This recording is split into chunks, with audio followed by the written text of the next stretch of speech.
নমস্কার। আমি একটা চিকেনের মানে একটা আলাদা ধরনের রেসিপি করছি। এটা আমি মাঝে মাঝেই করি, আগেও করতাম। এটা এটা শুধু এটার মধ্যে পেঁয়াজ যাবে না, এটার মধ্যে শুধু রসুন আর আদা আর একটু জিরে ধনে পাউডার দিয়েছি আর লঙ্কা। এই যেখানে আমি জিরে ধনে লঙ্কা আর হলুদ আমি গুলে রেখেছি, টমেটো কেটে রেখেছি, আর একটু রসুন আমি থেতো করে রেখেছি, আর এখানে জিঞ্জার গার্লিক পাউডারও দিয়ে রেখেছি আমি এখানে। তো রসুনের মাত্রাটা বেশি। চিকেনটা আমি লাল লাল করে ভেজে নিয়েছি, এবার চিকেনটা নামিয়ে আমি এই মশলাগুলো দেবো। রসুনটা একটুখানি তেলে ভেজে তারপরে মশলা দিয়ে দিয়েছি, নুন দিয়ে দিয়েছি। এবার এটাকে আমি কম আঁচে এটাকে আমি কষাবো যতক্ষণ না টমেটোগুলো গলে যায়। মশলাটা ভাজা ভাজা হয়ে গেছে, তেল ছেড়ে এসছে, আমি চিকেনটা ছেড়ে দিলাম। চিকেনটাতে আমি জল জাস্ট একটুখানি দেবো, বাটি ধোয়া জলটুকু। এটাতে জল যাবে না, মাখা মাখা করবো এই চিকেনটা। এটার মধ্যে আমি একটুখানি চিলি সস আর একটু সয়া সস দেবো।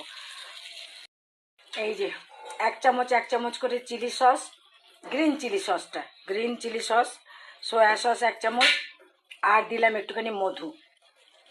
আমি টমেটো সস বা টমেটো কেচাপ কিছু দিলাম না, মধু দিলাম। এবার এটা কষিয়ে কষিয়ে ভালো করে অল্প একটুখানি জল দিয়ে তারপর ওটা কষিয়ে কষিয়ে ভালো করে এটা মাখা মাখা করে নামাবো। হয়ে গেল আমার গার্লিক চিকেন, তার সাথে চিলি সস, সয়া সস আর হানি সব কিছু 1 চামচ করে দিয়েছি। চিকেনটা যেহেতু ভাজা হয়ে আগেই ভালো করে ভেজে নিয়েছিলাম, সেহেতু চিকেনটা বেশিক্ষণ সেদ্ধ করতে হয়নি। আর তার মধ্যে শুধু একটুখানি জিরে পাউডার, ধনে পাউডার অল্প, ওই 1/2 চামচ করে। আর লঙ্কাটা কম একটু দেবেন, কারণ কি চিলি সস দেওয়া হচ্ছে, তাই লঙ্কাটা কম দেবেন। তো এই হচ্ছে আমাদের চিলি সস। আর আজকের মেনু, এখানে আছে ভেন্ডি ভাজা, এখানে আছে অরহর ডাল, পালং শাক আলু দিয়ে, আমার জন্য আড় মাছ রান্না হয়েছে, আর এই চিলি চিকেন বলছি, সরি, গার্লিক চিকেন, আর ভাত তো আছেই।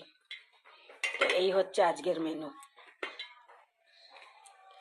তাহলে এই চিকেনটা, যদি গার্লিক চিকেনটা আপনাদের আমার রেসিপি ভালো লাগে, তাহলে আপনারা বানিয়ে খাবেন, আমাকে কমেন্টস করবেন, লাইক শেয়ার করবেন। অবশ্যই আমার চ্যানেলকে সাবস্ক্রাইব করুন আমার এরকম ধরনের আলাদা আলাদা রান্না পাওয়ার জন্য। আসি তাহলে, নমস্কার।